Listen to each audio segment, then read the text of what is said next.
Heureux de vous retrouver après de multiples confinements et problèmes sanitaires qui ne nous ont pas permis de continuer facilement notre activité à l'atelier vidéo de la MJC de Lamballe. Rappelons que les adhérents qui participent à la réalisation de cette émission de télé, réalisée dans les conditions du direct, ne sont pas des professionnels, mais des amateurs, ayant appris les bases d'une bonne prise de vue et de montage.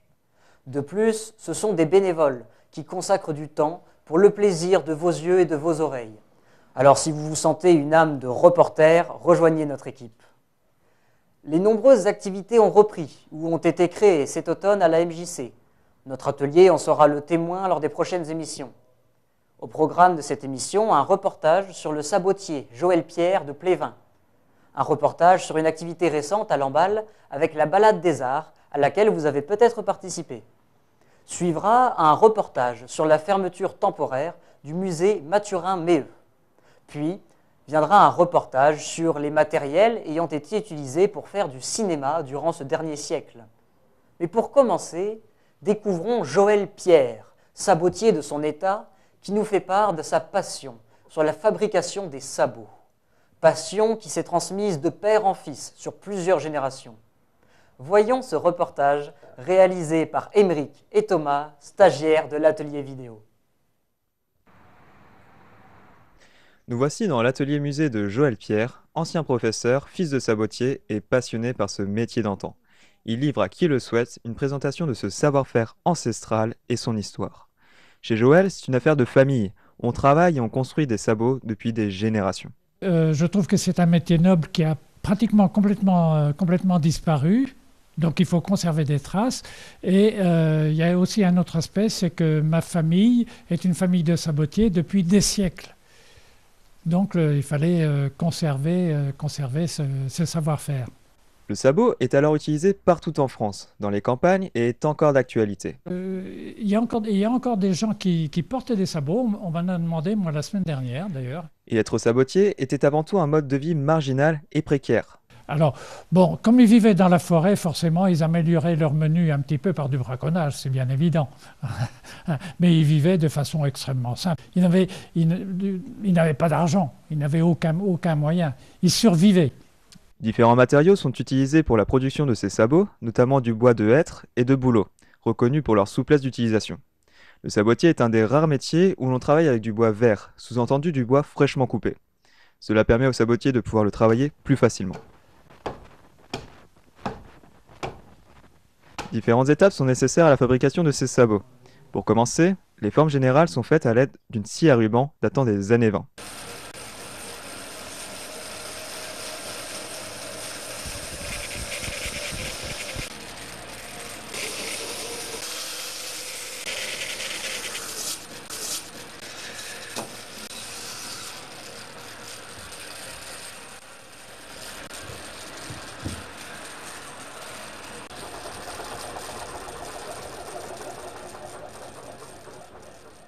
Puis nous le plaçons dans une copieuse qui va poncer et copier trait pour trait un sabot préfabriqué. Une révolution d'ingénierie pour l'époque.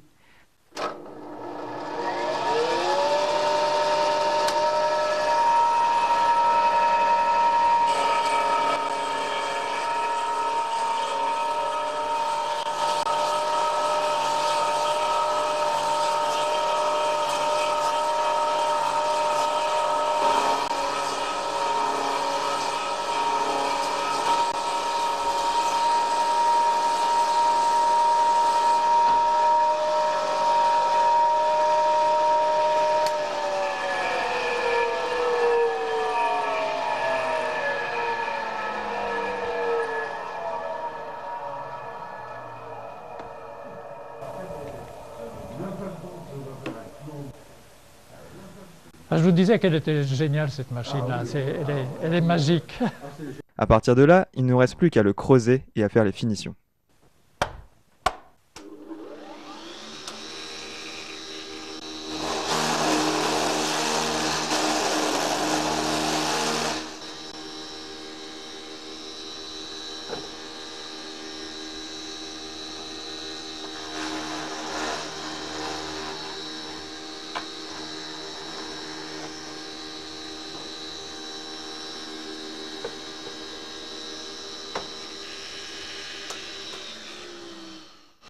Alors maintenant, il reste la finition. Donc là, j'ai travaillé au parloir pour faire le nez et le talon. Et on va travailler à l'intérieur avec d'autres outils pour faire la finition intérieure.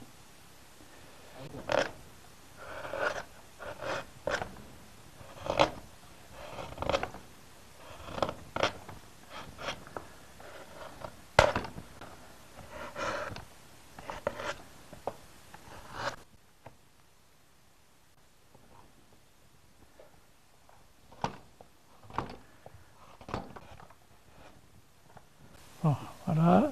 Alors maintenant, donc, on va faire la finition intérieure.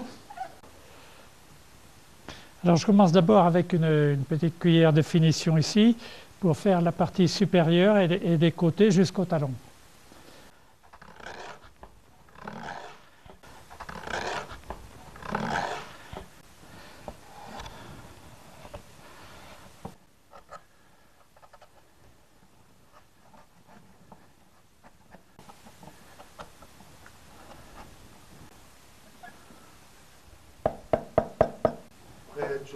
Prêt à être chaussé, pratiquement, oui.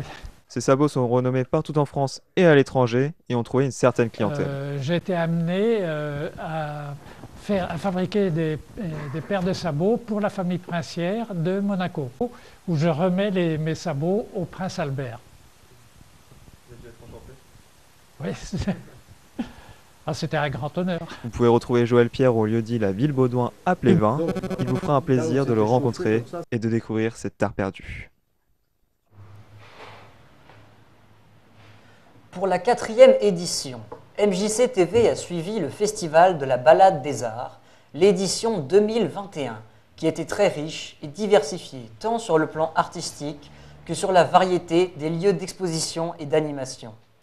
À notre grand regret, la densité des événements n'a pas permis aux reporters de MJC TV de couvrir la totalité des créations, ateliers et expositions proposées par de nombreux artistes locaux. Voici donc des images qui relate les 3 semaines de cette balade des arts de Lamballe Armor. Un reportage réalisé par Jean-Pierre et Christian. Au mois d'octobre dernier, les Lambalais ont pu découvrir l'art sous toutes ses formes et dans des lieux tout aussi variés. Cet événement se déroulait dans le cadre de la balade des arts. Alors, le Balade des Arts, au tout début, c'est un collectif d'artistes, de gens de Lamballe qui s'intéressent à l'art en général, que ce soit de la peinture, de la photographie, du spectacle vivant, spectacle de rue. Le but premier, c'est d'offrir à tous les habitants de Lamballe Armor et d'ailleurs, de pouvoir visiter, offrir du spectacle vivant, des expos à tout le monde et au maximum de gens, mais gratuitement. Et dans des lieux un petit peu atypiques, comme ici aujourd'hui.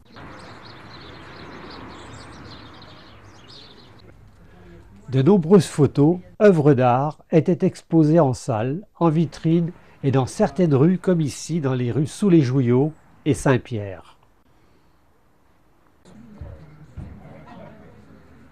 Nous avons pu suivre quelques animations sur ces 3 semaines de festival, comme ici avec l'atelier Land Art sur l'esplanade de la Collégiale.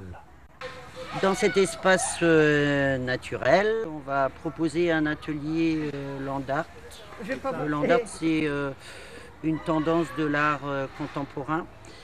Et l'idée ici, en fait, on a mis à disposition des personnes qui vont participer à l'atelier de l'argile et puis les éléments naturels du lieu. Et donc on va inviter les gens à faire des têtes de l'art sur les écorces des arbres.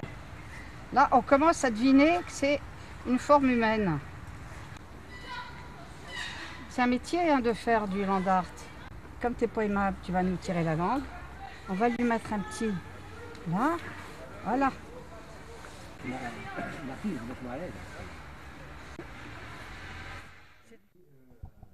Une exposition sur l'évolution du matériel de cinéma avait été mise en place à la MJC par Michel Roux. Puisque je vais vous montrer tout au long de ce parcours plein de matériel qui a servi à faire du cinéma depuis en gros 100 ans, puisqu'on démarre en 1922, hein, avec le premier projecteur. Et ça tournait avec la manivelle. Il n'y avait pas de moteur électrique à l'époque. Au Haras de Lamballe, les soudeurs du soir n'ont pas manqué le rendez-vous. Et encore une fois, ont été très créatifs.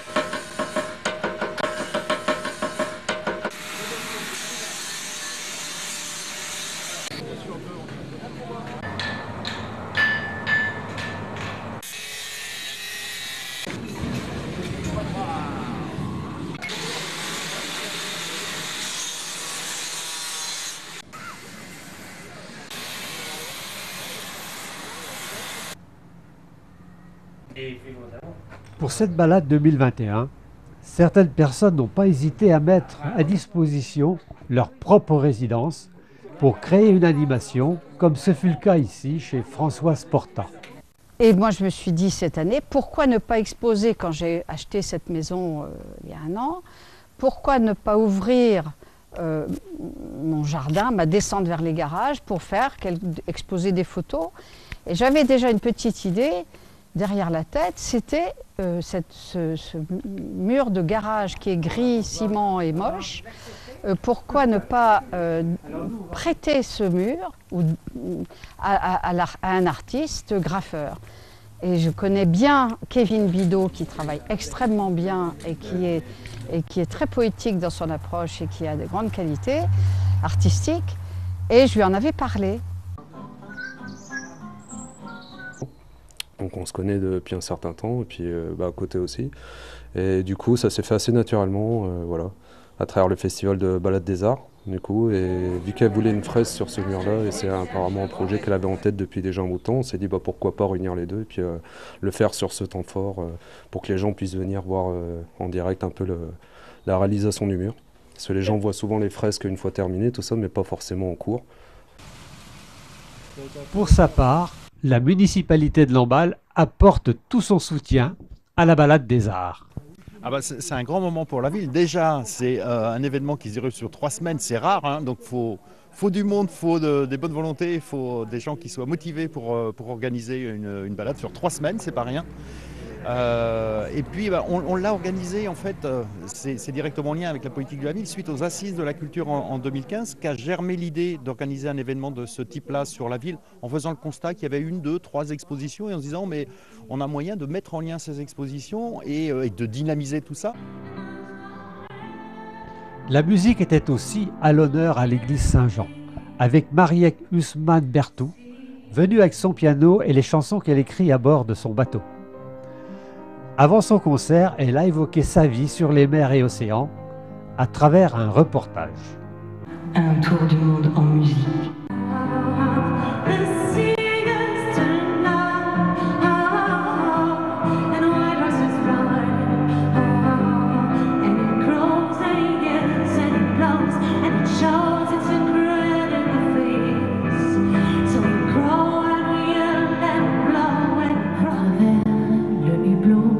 Le soir ne s'est pas couché et c'est l'aube qui avance.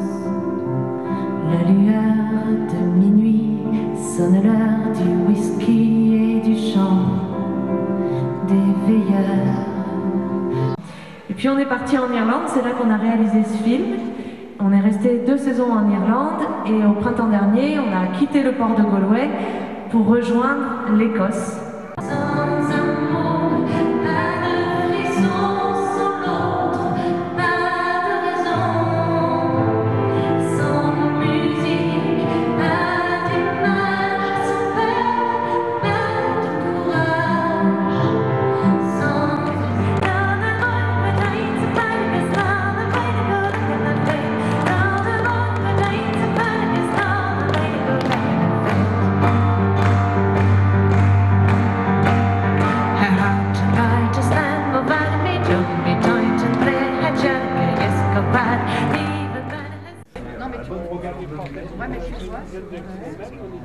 En tout cas, le succès de ce festival 2021 promet un bel avenir à la Balade des Arts.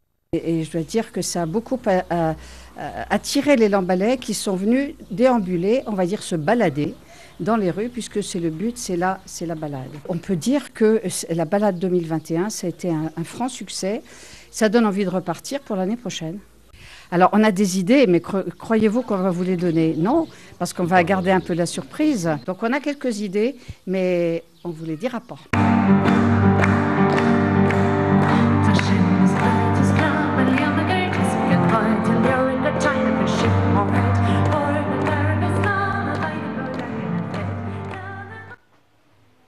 Nous sommes très heureux aujourd'hui d'accueillir Gilles Guillot, président de l'association Balade des Arts, ainsi que Françoise Porta, secrétaire de l'association. Bonjour à vous. Bonjour. Bonjour.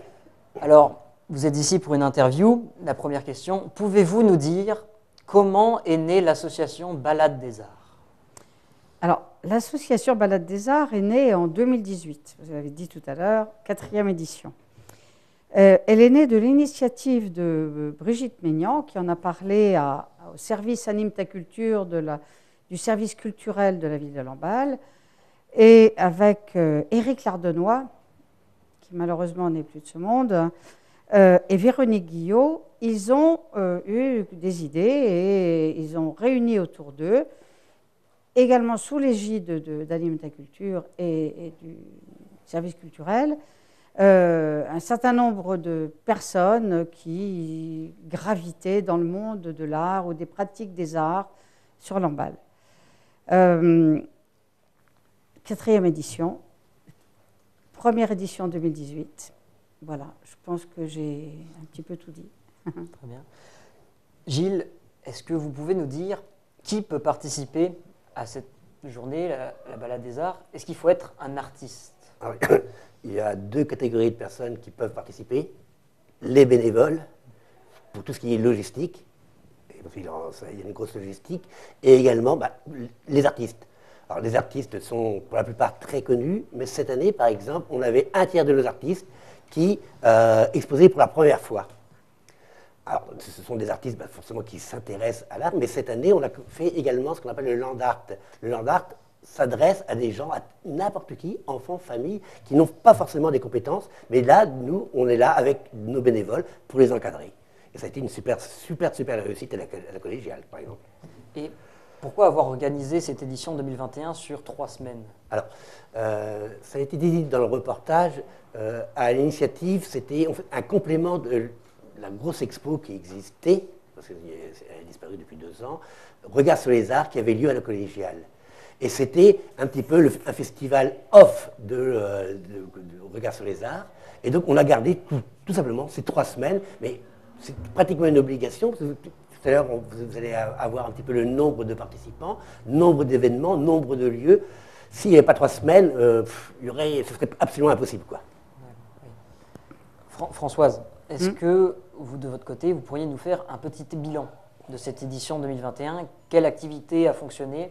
Qu'est-ce qu'il en est de cette édition 2021? Écoutez, quelques chiffres. Ça va vous donner une idée de l'ampleur quand même de cette balade. Très bien. Ça représente 110 artistes. Donc 110 artistes ont contribué à la balade de cette 4e édition. 26 associations ou structures. Nous avons également eu 3 concerts, 2 conférences. Les élèves des 3 écoles d'art plastique de Lamballe, la Marouette à la poterie, l'atelier B à Lamballe, Artel, l'école d'art plastique à Lamballe, je devrais dire Lamballe Armor. Les 2 ateliers de Landart, Gilles vient d'en parler, l'école de Beaulieu et la bibliothèque de Lantéen qui ont réalisé des portraits, les élèves ont réalisé des portraits qui ont été collés sur les abribus en face de la gare, sous la houlette de Bruno Pansard par ailleurs, tout cela sur 29 sites d'exposition. Je vais dire que nous-mêmes, nous étions un peu surpris quand nous avons fait le compte des artistes, tout en sachant que le gros des artistes, entre 50 et 60 artistes, ce que constituaient les Soudeurs du Soir, qui désormais également, depuis la première édition 2018, une exposition, voire un événement qui attire beaucoup de public. Au haras de Lamballe, justement, les soudeurs Dans du le soir. haras, Dans le haras. absolument dans le haras. Dans le haras, il y a également, pour ne pas les citer, les Amis d'Hivergnaud, et voilà, cette année. Une grande réussite, en somme. Mais donc, le bilan était extrêmement positif. Qui ne serait rien sans des bénévoles, j'imagine. Comment est structurée l'association? Le financement, l'organisation? Depuis le début de la création, il n'y avait pas d'association, c'était un groupe pilote, donc de 8-9 personnes, toujours les mêmes depuis l'origine, qui travaillaient autour de ce projet collectif. Depuis cette année, nous avons monté une association. La ville était demandeuse de la création d'une association. Donc, elle a été créée cet été. Et pour un souci de démocratie, on a tout remis à plat la semaine dernière. Donc il y a eu la première assemblée générale avec élective, où le bureau a été reconduit dans sa majorité. Donc c'est très récent. C'est tout frais, c'était cette semaine. C'est très récent, et pourtant on sent que l'association a du potentiel. Quel avenir est-ce que vous réservez à cette association? Qu'est-ce que vous voyez pour la suite? Elle a du potentiel parce que déjà, on a tous travaillé ensemble pendant 4 ans, 4 années de suite. Les Lambalais et les habitants de Lamballe-Armor, puisque Lamballe s'est élargi, attendent cette manifestation. Ils nous l'ont dit, ils ont été tellement enthousiastes de certaines nouveautés que nous leur avons présentées cette année. Et l'année prochaine, vous ferez quoi? Eh bien, l'année prochaine, comme ça a été dit dans le film, surprise, mais on pense que ça va être encore quelque chose d'intéressant pour tout le monde. Et je dois dire qu'autour de l'art, on réunit les Lambalais, et pas seulement, puisque les gens viennent également d'ailleurs. C'est un facteur, si je peux me permettre, de cohésion sociale. Et ces temps-ci, on a un peu besoin de cohésion.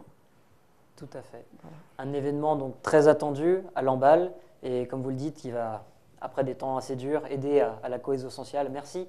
Merci à vous d'avoir accepté de répondre à mes questions. Vraiment, merci. Merci. De rien, merci à vous. Merci à vous. Bonne continuation dans la suite de votre aventure avec la Balade des Arts. Merci infiniment. Au revoir. Au revoir.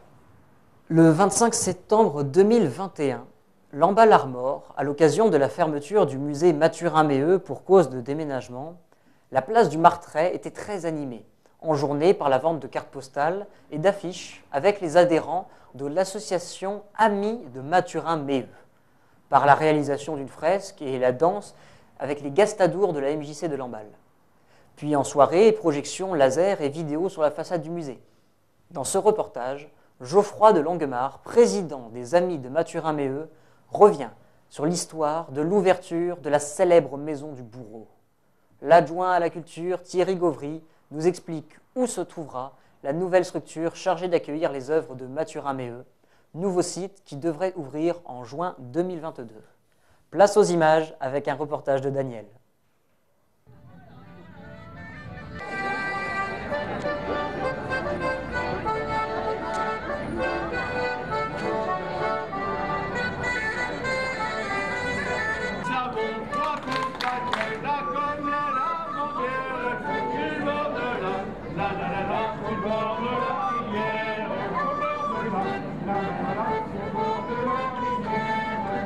Étrange quand même que celui-ci, où on fait la fête pour la fermeture d'un musée, pas n'importe quel musée, le musée de France.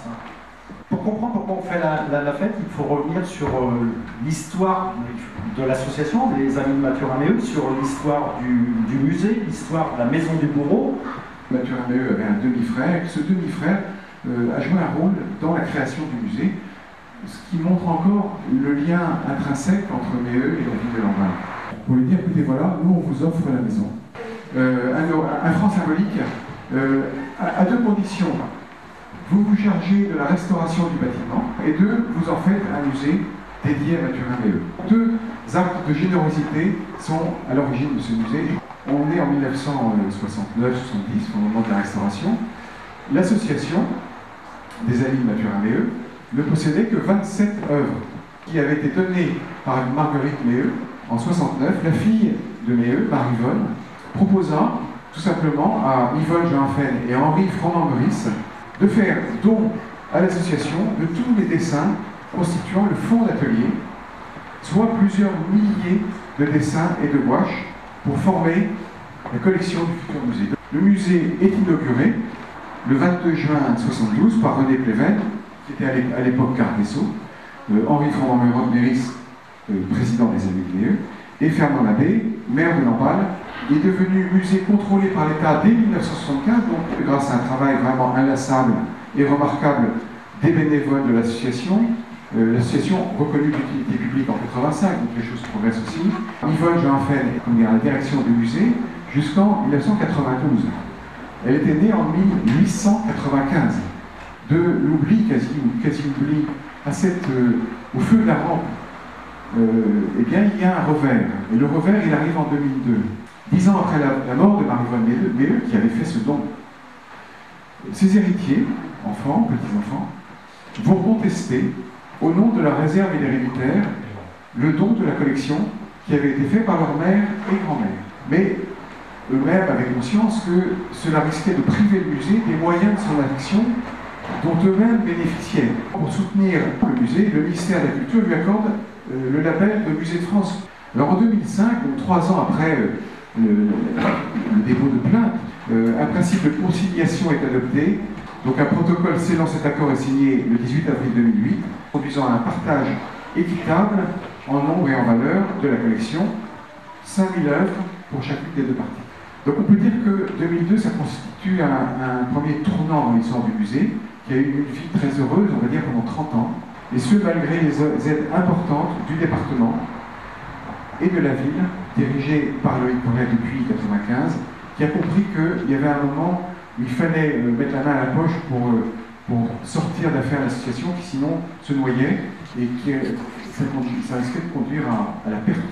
Tu peux le dire comme ça. De la perte de la collection et du musée. L'implication de Loïc Corret et de la ville de Lamballe ne se sont jamais démenties aux côtés du musée au fil de ces années, et c'est un point essentiel que je tenais à souligner. La création du GIP en 2014. Il n'y a finalement pas tant de peintres que ça qui bénéficient d'un grand musée. L'histoire du musée, l'histoire de l'association, Geoffroy vient de le faire, vient de resituer les éléments, et il a eu raison de le faire en pareille occasion. Je pense que c'était extrêmement important. L'histoire de la maison du bourreau, c'est quand même l'histoire de l'une des plus anciennes maisons lambalaises, classée au monument historique depuis plus d'un siècle. Et c'est précisément cette maison qui a été choisie en 1972 pour héberger le musée et l'œuvre de Méheux. C'est donc un lieu fortement emblématique, identitaire pour les habitants de Lamballe, qui a accueilli pendant un demi-siècle le musée. Ça explique, je pense aussi, toute l'importance qui a été donnée à ce musée en 1972, à ce musée et à Mathurin Méheux. Donc l'intérêt qui lui a été porté n'a cessé de croître, et notamment avec cette extraordinaire exposition en 2013, je crois, au musée de la Marine à Paris, où plus de 70 000 visiteurs se sont pressés pour voir les 600 œuvres qui étaient exposées là. Ce succès a fait que progressivement, Mathurin Méheux, son œuvre, sont devenus à l'étroit dans cette maison du bourreau. Si bien qu'il a fallu imaginer un autre écrin pour accueillir celui qu'on qualifie régulièrement de peintre breton, de peintre de la Bretagne, qui a peint les gens, la nature d'ici, qui a représenté entre autres ces travailleurs, ces paysages, comme nul autre, de façon inévitable. Mais pas que, parce que vous le savez, Mathurin Méheux a aussi énormément voyagé. Il est donc apparu à ce moment-là comme une évidence que le musée Mathurin Méheux devait rester à Lamballe, sa ville natale. Et aux côtés de l'État, l'ensemble des collectivités locales, la région, le département, l'agglomération, la ville, ont vu l'intérêt culturel, artistique, éducatif, social, touristique, économique et j'en passe, d'un tel musée sur la côte nord de la Bretagne. Alors effectivement, un chapitre consacré à Mathurin Méheux se clôt aujourd'hui avec la fermeture d'une maison, la fermeture d'un musée au lieu historique et culturel de Lamballe. Un nouveau chapitre s'ouvre désormais et il fallait un lieu effectivement à la hauteur de l'artiste et de son œuvre, et ça sera le Haras de Lamballe. Le Haras de Lamballe qui a dépendu pendant très longtemps des haras nationaux, l'une des plus anciennes administrations françaises. Et donc, un nouveau haut lieu patrimonial et historique de la ville.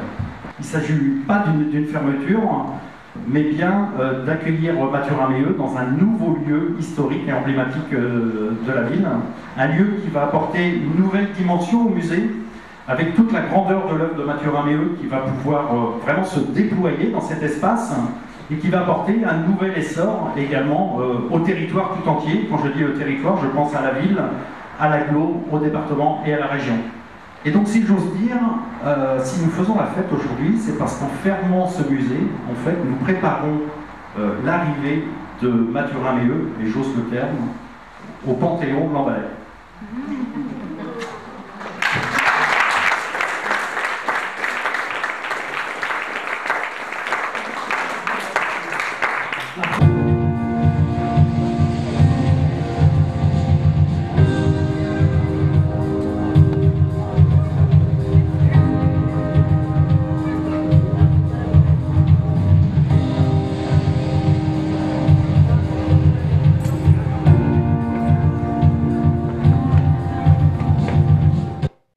Un siècle de matériel destiné à la réalisation du cinéma a été exposé par Michel Roux dans le cadre de la Balade des Arts. Michel est un passionné d'images depuis sa tendre enfance. Après la découverte de supports d'images souples, cinéma inventé par les frères Lumière en 1895, il a été mis à la disposition du public vers les années 1920-1922. Dans cette exposition, chacun pouvait découvrir l'évolution du matériel amateur et professionnel, ainsi que les différents supports, que ce soit des films argentiques ou bandes magnétiques. Alors, à la technique de nous envoyer ce reportage réalisé par Alain. Dans le cadre de l'animation Balade des Arts, une exposition de matériel vidéo amateur de 1922 à nos jours s'est déroulée à la MJC de Lamballe. Michel Roux, collectionneur et organisateur, nous en dit quelques mots. Un siècle de matériel pour faire du cinéma. L'exposition montre des appareils de prise de vue, des projecteurs et des accessoires de montage, trépieds, livres et affiches publicitaires anciennes. La visite guidée nous permet de situer les matériels dans le temps et d'apprécier l'évolution technologique du dernier siècle. Je ne vais pas vous parler de films, mais de matériel qui a servi depuis en gros 100 ans, puisqu'on démarre en 1922 avec le premier projecteur qui a été proposé au public, le premier projecteur de cinéma. Alors ça fonctionnait en 110 bien sûr, il y a un film dedans et ça tournait avec la manivelle. Vous allez voir toutes les perforations. Vous les voyez bien dans le jour. Chaque perforation était en place entre chaque image. Donc l'image occupait toute la largeur du film, ce qui faisait qu'on avait, comme c'est indiqué ici, une image qui faisait 8 mm 5 quand même. Ici, Émile me donne un coup de balle parce que c'est lourd, c'est une bobine 35 mm. Ça, c'est le genre de bobine qu'on utilisait donc au cinéma Pintiev il y a quelques années, avant la numérisation. Alors, parallèlement au 9.5 que nous venons de voir, il y avait donc le 16 mm, qui était un film un petit peu plus large, 16 mm comme son nom l'indique. On est toujours dans l'argentique, c'est-à-dire avec des films qui se développent. Et donc ça passait par le 8 mm et surtout le Super 8. Hop, coupure encore. Alors, paf, le DV qui nous arrive. Le DV, ça donc, ça c'est 1996. Le DV, donc des bandes. La différence du DV avec l'analogique ici, tant qu'on était en 8 mm ou en VHS, on est en analogique, c'est-à-dire que à chaque fois qu'on faisait une copie, on perdait entre 25 et 30% de la qualité. Mais d'où vient cette passion et comment peut-on collectionner ces objets? Oh, alors ça remonte très loin. En fait, passionné de l'image, parce que à l'âge de 15-16 ans, je faisais déjà de la photo en noir et blanc. Mon père qui était dans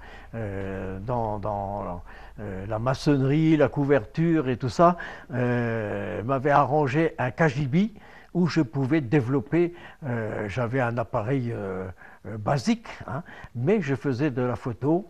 Et donc l'image m'a passionné.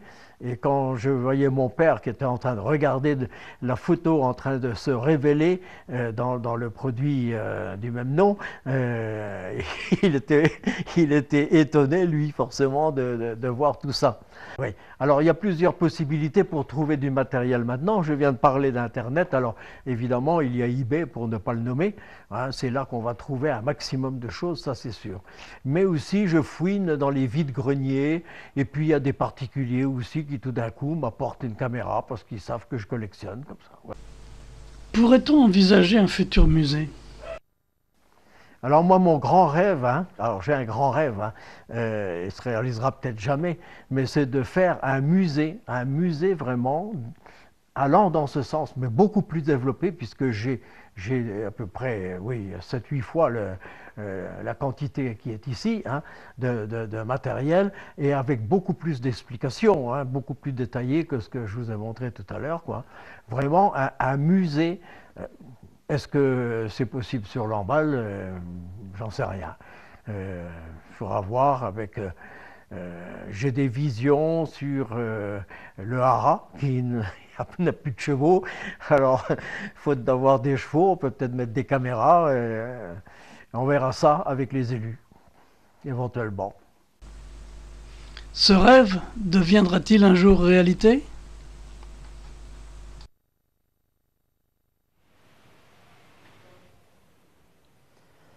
La MJC de Lamballe a eu la douleur d'apprendre le décès de David Kotika, son animateur jeunesse et numérique depuis plusieurs années, survenu le 16 novembre dernier.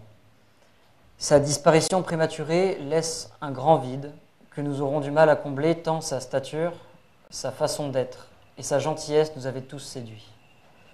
Nous sommes de tout cœur avec ces 3 enfants et leur maman qui savent, pour les avoir fréquentés, qu'ils peuvent compter sur la MJC pour les aider dans ce terrible moment.